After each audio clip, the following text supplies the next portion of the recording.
सामान गे रखले न छौरी तू हमरो मान गे होली में रंग देना अपन सामान गे तू तो लागे छही माल सरकारी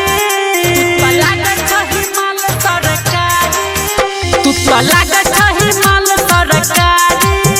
तोरा लहंगा में डलबो पिचकारी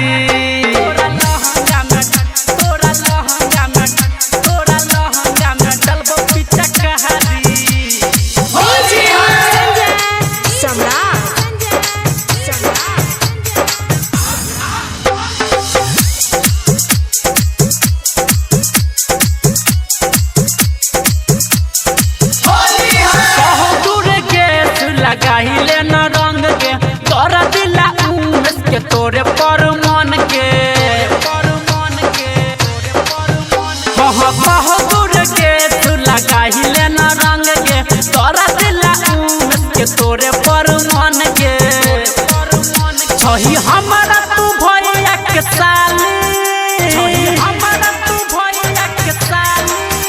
छही हमारा तू भैया के साली तोरा लहंगा में डलबो पिचकारी तोरा लहंगा में डलबो पिचकारी के अलछियो पार वाला तारी तोरा लहंगा में डलबो पिचकारी।